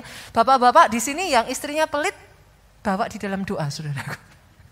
Atau istri-istri yang suaminya pelit. Kenapa? Murah hati itu buah roh. Yang mengerti katakan amin. Ketika pasangan saudara, anak saudara bertumbuh secara rohani, dengan sendirinya buah itu bermunculan. Dan ketika buah itu bermunculan, keluarga jadi harmonis, pekerjaan jadi maju, jadi berhasil. Hubungan satu dengan yang lain, keluarganya jadi enak. Kelompok sel jadi maju, gereja jadi rukun dan bertumbuh. Saya berdoa itu jadi atas hidup saudara. Kalau mau tepuk tangannya yang paling meriah buat Yesus Tuhan kita. Itu sebabnya hari ini saudaraku, upgrade doamu. Hari ini saya memberi judul firman Tuhan, doa yang prayer that touch heaven. Doa yang menyentuh surga. Doa seperti apa yang dimaksud pastor doa nyentuh surga? Jangan sampai kita berdoa, doanya cuma nyentuh plafon. Balik lagi. Tapi kita mau doanya itu nyentuh surga. Karena sekali doa kita menyentuh surga, something big happen. Pertanyaannya gimana? Kita punya doa yang menyentuh surga. Saya bagikan 3 hal ya saudara. Yang pertama, gak bisa tidak. Doa yang menyentuh surga itu adalah doa yang menyentuh yang punya surga. Yang punya surga siapa saudaraku? Tuhan. Doa yang menyentuh surga adalah doa yang menyentuh hatinya Tuhan. Dan tahukah saudara, Tuhan paling tersentuh dengan ucapan syukur. Satu kali saudaraku, ada sepasang suami istri, punya 2 anak. Begitu berbeda karakter mereka sampai dinamai oleh kedua orang tuanya, dipanggil dengan julukan gitu saudaraku, si murung dan si ceria. Yang satu anaknya murung terus, yang satu anaknya ceria terus. Nah akhirnya orang tua ini iseng gitu kan, gimana ya caranya, bisa enggak ya, ini orang tuanya usil gitu saudaraku. Bisa enggak membuat si murung jadi ceria dan si ceria jadi murung? Nah karena mereka orang tua yang mencintai anaknya, mereka tahu kesukaan anaknya. Si murung sedang kepingin punya handphone baru Pak. Karena selama ini kalau dia bergaul dengan teman-temannya, dia selalu harus pinjam handphone temannya. Nah dia tuh kepingin punya handphone baru. Jadi orang tuanya berpikir, kalau dibelikan handphone baru, pasti senyum. Pasti happy. Pasti jadi ceria. Dan akhirnya benar saudara, orang tuanya bungkus handphone baru, saudaraku, di wrapping nice, dikasih pita, ditaruh di atas ranjang dari si murung. Anaknya pulang dari sekolah, buka pintu kamar, lihat, kok ada kado gitu Bu. Langsung dengan cepat, dia penasaran, dia buka kadonya. Ketika dibuka, alangkah terkejutnya si murung, ada handphone baru. Saat itu juga saudaraku, senyum terkembang di bibir si murung. Orang tuanya ngintip dari belakang Pak. Sukses. Si murung bisa senyum. Tapi ternyata nggak tunggu berapa lama saudara, si murung terdiam. Senyumnya mulai pelan-pelan turun dan dia berpikir, ini handphone baru. Nanti kalau saya bawa ke sekolah, pasti teman-teman berebut pinjam. Gimana kalau rusak? Saya mau nggak minjemin nanti dipikir saya jahat. Selama ini saya pinjam handphone teman. Gimana kalau jatuh? Gimana kalau dipakai berebut malah saya jadi nggak bisa pakai handphonenya? Dia berpikir, handphone ini merepotkan. Dia murung lagi saudara. Senyumnya hilang. Yang kedua anak yang bungsu ceria, si ceria. Orang tuanya berpikir ini anak pingin kuda poni. Oke. Gimana bikin dia jadi murung? Dibungkuslah kado saudaraku, isinya maaf saudara, kotoran kuda.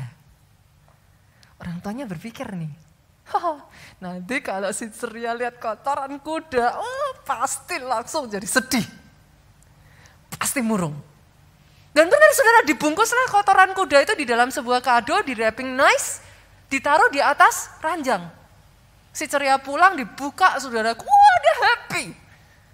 Begitu dia buka bungkusnya, dia buka pitanya, dia mulai mencium bau yang busuk saudaraku.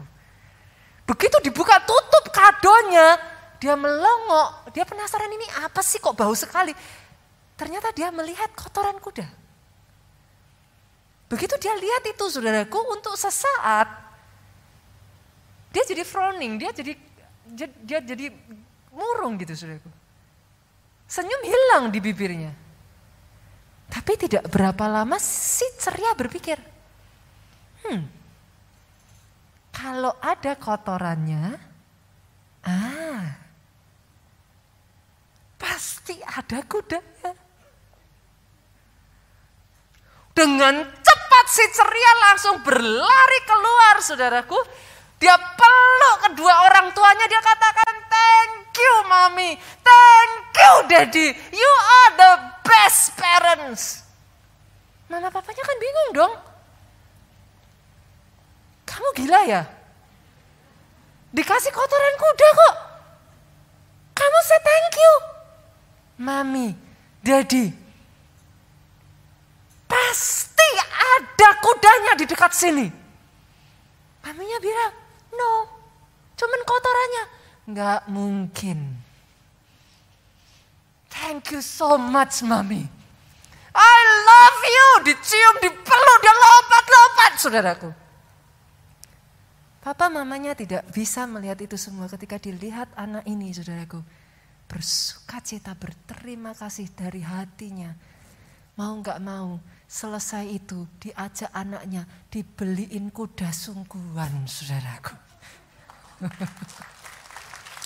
Kalau mau tepuk tangannya yang paling meriah buat Yesus Tuhan kita. Saya berdoa hati yang seperti ini ada atas hidupmu. Bukan menemukan 1001 alasan untuk tidak bersyukur, tapi 1001 alasan untuk bersyukur kepada Tuhan. Bahkan ketika yang kau lihat adalah kotoran kuda, saudara. Tidak seperti yang kau harapkan, tidak seperti yang kau inginkan.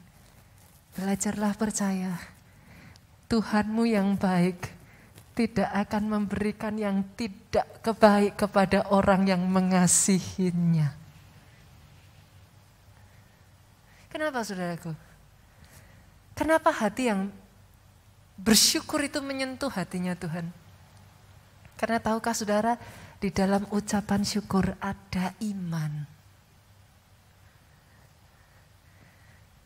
Sejak dari hari ini, temukan cara ya saudaraku. Banyak-banyak hujani Tuhan dengan ucapan syukur. Jangan hujani Tuhan dengan sungut-sungut. Jangan hujani Tuhan dengan all kind of complaint. Tetapi pujian ucapan syukur itu naik 24 jam sehari dalam hidupmu. Apapun boleh terjadi, diizinkan terjadi. Sama seperti kotoran kuda yang tidak kelihatan menyenangkan. Bahkan berbau busuk dan seolah-olah saudaraku jauh dari yang saudara harapkan. Tapi ketika kau naikkan ucapan syukurmu di hadapan Tuhan, itu menyentuh hatinya Tuhan. Kalau yang punya surga disentuh, siap-siap saudara.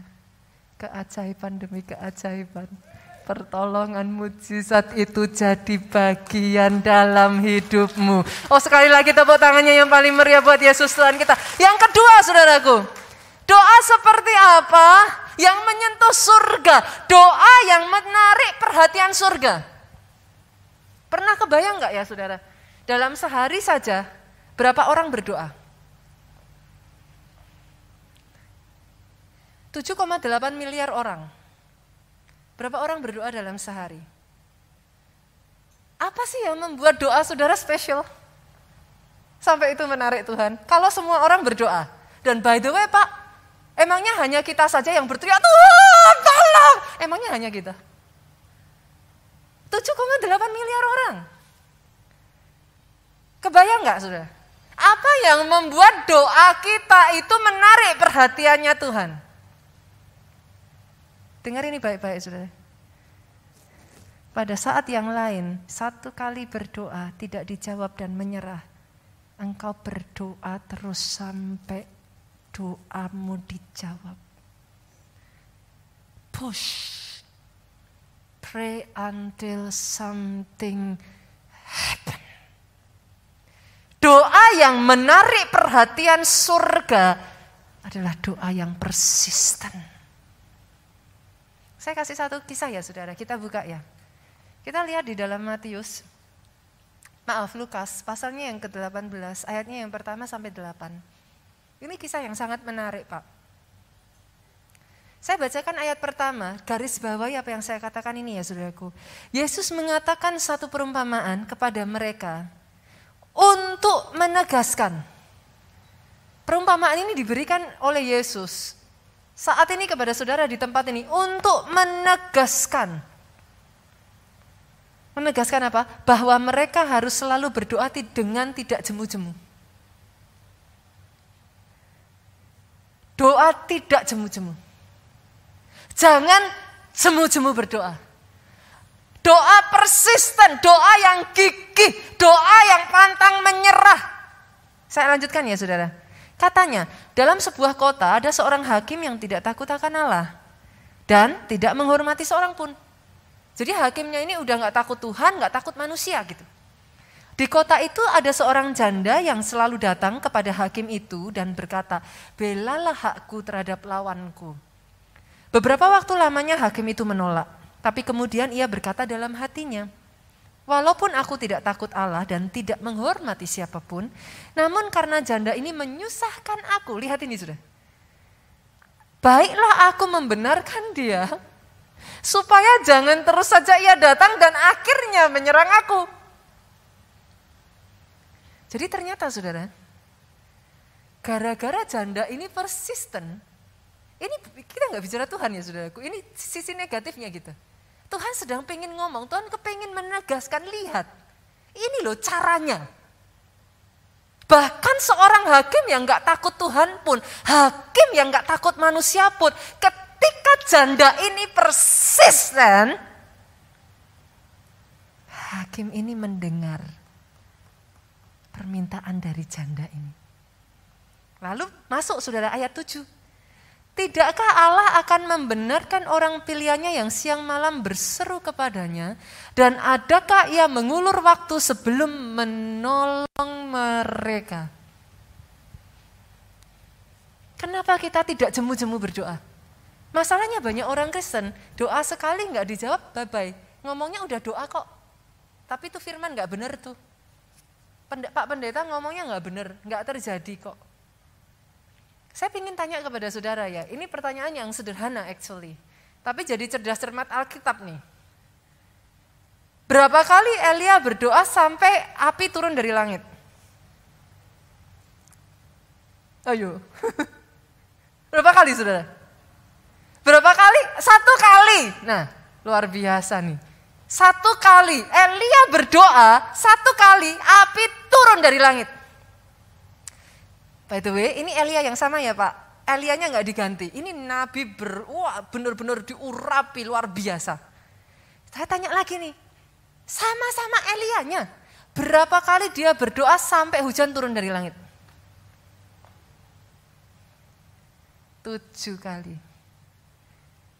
You never know doamu yang mana sampai di titik itu Tuhan jawab engkau. You never know. Itu sebabnya Yesus berkata, jangan jemu-jemu berdoa. Elia yang sama, butuh waktu hanya 1 kali berdoa dan api turun dari langit. Elia yang sama, dia minta hujan turun. Dia sampai berdoa, kita mencatat doa Elia itu ya, sorry ya saudaraku. Saya nggak tahu apakah saudara bisa lihat saya ya. Alkitab itu mencatat, Elia itu berdoa, Itu seperti ini doanya saudaraku.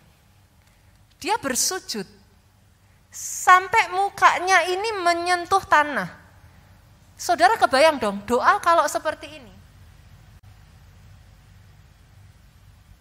Lakukan itu 1 jam. Capek enggak saudara? Dengan doa seperti itu bisa tidur enggak? Kebayang dong. Coba kalau, ini saya enggak bisa terapkan ya saudara saya pakai rok. Coba bayangkan kalau saudara doanya gigi 3. Saudara bilang saya doa sungguh-sungguh pastor, saya doa sungguh-sungguh pastor. Loh emang sungguh-sungguh sudah sampai ke mimpi gitu saudaraku. Saudara mengerti yang saya maksudkan? Berdoalah begitu rupa ketika yang lain doa sekali enggak dijawab berhenti. Ketika yang lain berdoa hanya asal-asalan saja. Ketika yang lain berdoa hanya sambil lalu saja. Engkau all out habis-habisan memohon kepada Tuhan. Saya yakin semua orang Kristen berdoa kok. At certain point ya. Semua orang Kristen berdoa. Apa yang membedakan? Doanya bukan doanya yang matters buat Tuhan. Kesungguhan hatinya berdoa. Seberapa dia mintanya sama Tuhan. That is what matters. Orang Kristen berdoa, semua kita orang Kristen berdoa. Tapi ada orang Kristen yang Tuhan tolong saya, ditolong boleh, enggak boleh ya, enggak apa-apa, enggak ditolong Tuhan juga masih fine. Betul ya? Ada orang yang begitu kan saudaraku? Ya syukur ditolong. Enggak ya masih kok, masih ada simpenan kok. Maksudnya masih oke gitu, masih bisa dibayar. Kalau Tuhan tolong ya syukurlah ada mujizat Tuhan kayak gitu kan. Tapi ada orang-orang yang berdoanya sampai berteriak kepada Tuhan. Teriakan itu menyentuh surga. Bukan doanya, tapi kesungguhan hatinya. Kalau saudara mau berdoa yang menyentuh surga, pastikan doamu persisten. Pray until something happen. Jangan berdoa hanya di awal. Sia-sia kalau berdoa hanya di awal. Berdoalah sampai Tuhan kerjakan itu atas hidupmu. Oh kalau mau tepuk tangannya yang paling meriah buat Yesus Tuhan kita. Yang terakhir, yang ketiga saudaraku. Doa seperti apa yang menyentuh surga? Doa yang menarik kuasa Allah. Kalau doamu itu menarik kuasa Allah. Saudara masih ingat kisah perempuan pendarahan 12 tahun? Pak. Pernah ada di dalam kerumunan orang, begitu banyaknya. Sampai orang senggol-senggolan. Bapak bisa tahu nggak siapa yang nyenggol gitu? Keadaan Yesus tuh kayak gitu loh pada saat itu. Dia tuh dikerumuni begitu banyak orang. Kenapa wanita ini begitu spesial buat Yesus gitu? Dia yang nyentuh Yesus tuh banyak saudara, memangnya cuma satu wanita ini? Enggak. Begitu banyak orang berkerumun dan megang Yesus. Kenapa wanita ini spesial buat Yesus? Karena pada saat dia pegang ujung jubah Yesus, hanya ujung jubah Yesus. Tapi Yesus tahu ada something keluar. Ada kuasanya itu keluar. Pastor, bagaimana doa saya bisa menarik kuasa Tuhan? Kita buka ya. Kita lihat saudaraku. Saja kita baca 1 Korintus 14 ayatnya yang keempat. Saya tutup dengan ini, pemain musik boleh maju ke depan. Siapa yang berkata-kata dengan bahasa roh, ia membangun dirinya sendiri. Tetapi siapa yang bernubuat, ia membangun jemaat. Saudara nanti cari ayatnya. Rasul Paulus berkata bahwa dia berbahasa roh lebih banyak daripada semua orang yang lain. Menurut saudara, kenapa Rasul Paulus ngelakuin itu gitu? If it's not important, kenapa dia harus make a point bahwa dia berbahasa roh lebih banyak dari semua orang yang lain? Dan sebagai akibatnya saudaraku, dia menulis 2/3 dari kitab Perjanjian Baru. Kurang produktif apa saudara? Injil diberitakan melalui Rasul Paulus ini dengan begitu dahsyat. Anak-anak rohaninya Rasul Paulus di zaman itu adalah gembala sidang gereja-gereja terbesar di zamannya. Pastor siapa? Timotius? Satu contoh saja, saudaraku. Dia adalah gembala termuda dengan jemaat terbesar pada saat itu. Anak rohaninya Rasul Paulus. Tapi kenapa Rasul Paulus put such a high priority untuk berbahasa roh? Make sense gak, saudara? Jadi pertanyaan dong. Ini orang yang begitu, kayak pengaruhnya sampai detik hari ini ya, saudaraku. Highly. Maksudnya benar-benar kayak di zamannya oleh orang-orang, bahkan orang-orang zaman itu Farisi, Rasul Paulus ini dihargai, saudara. Kenapa? Karena gurunya Gamaliel itu adalah guru besar yang terkenal. Dia tuh benar-benar highly dihargai, sangat dihargai Rasul Paulus ini. Tapi dia put such a high priority dan dia katakan, aku berbahasa roh lebih banyak dari semua orang. Saya menyayangkan, saudara, hari-hari ini kalau kita nggak hati-hati ya, the world becoming to saudaraku, bahasa roh itu jadi kayak sesuatu yang ditinggalkan. It's not the trend anymore gitu. Tapi tahukah saudara, Alkitab mengatakan ketika kau berbahasa roh, kau membangun dirimu. Apa yang dimaksud kau membangun dirimu? Bukan daging. Your spiritual inner man. Bedanya apa, Pastor? Saya punya orang tua yang suka berbahasa roh dan suka berdoa, saudara. Orang tua saya itu adalah contoh figur pertama yang membuat saya the way I am right now. Gitu. Kalau saudara lihat saya dikit-dikit tanya Tuhan, dari siapa? Saudara bisa tahu. That's the way how my parents do things. Mami saya waktu mau kasih nama merek dari garment ataupun baju yang dia buat. Waktu itu kan kita tanya, Mami mau dikasih nama apa? Doa dulu. Saya mau minta sekolah teologi ke Amerika, dijawab Mami saya, pakai lututmu. Kalau orang Jawa bilangnya pakai dengkulmu gitu, saudara. Mantep ya, saudara. Mami saya, saudaraku, di tengah waktu itu terjadi outbreak virus. Papi saya itu punya peternakan babi. Outbreak virus, kalau yang pernah dengar namanya kuku merah, itu adalah salah satu virus dari babi yang paling ditakuti, saudara, karena sekali kena itu mati gitu. Saudara tahu apa yang dilakukan orang tua saya? Cari ahli dokter apa segala macam? Enggak, tanya Tuhan. Tuhan, ini lagi musimnya kuku merah. Saya harus gimana? Dijawab Tuhan, ke gereja. Ke gereja lah orang tua saya. Di gereja hari itu khotbahnya Pak Obaja, urapi dengan minyak. Padahal bukan babi gitu, saudaraku. Pas aja bicaranya soal pengurapan minyak, Bu. Mami saya tangkap itu sebagai rema. Diambil pulang minyaknya, saudara, babinya diurapi. Gimana coba? Itu orang tua saya, Pak. Tapi saudara tahu apa yang terjadi? Kiri kanan babinya berguguran mati.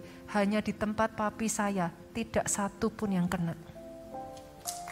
Saudara mau bilang apa? I grew up with my parents. Karena mereka banyak berdoa, mereka banyak berbahasa roh. Ini loh saudara rahasianya bahasa roh. Saudara tahu, sama-sama kerja ya. Ketika saudara banyak-banyak berbahasa roh, Roh Kudus akan berikan hikmat. Jangan hubungan sama orang ini. Yang itu. Cari yang itu.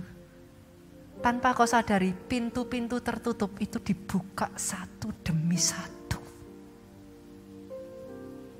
Yang tadinya begitu berat, terobosan demi terobosan terjadi begitu saja. Itu kuasa ketika kau melibatkan Roh Kudus bekerja bersama dengan engkau. Doa tidak menggantikan kerja. Saya ulang ya saudara, karena ada banyak orang Kristen salah. Oh saya sudah berdoa Pastor, dari terbit matahari sampai masuknya saya berdoa, kenapa belum sukses? Saudara salah. Doa tidak menggantikan kerja. Sama seperti saudara makan fuyung hai. Yang kenyang daging bukan rohmu. Yang mengerti katakan amin. Jangan gantikan doa dengan kerja. Jangan gantikan kerja dengan doa. The two works together. Tapi ketika kau libatkan Roh Kudus di dalam pekerjaanmu, di dalam keluargamu, di anak-anakmu, mereka akan jadi orang-orang perkasa di bumi ini. Ada tangan yang tidak terlihat, itu menyertai engkau, saudaraku. Orang-orang yang seperti ini, apapun Alkitab katakan yang dikerjakannya, dibuat Tuhan berhasil. Doa saya jadi atas hidupmu. Tepuk tanganmu yang paling meriah, bangkit berdiri saudaraku. Bangkit berdiri, datang di hadapan Tuhan, katakan.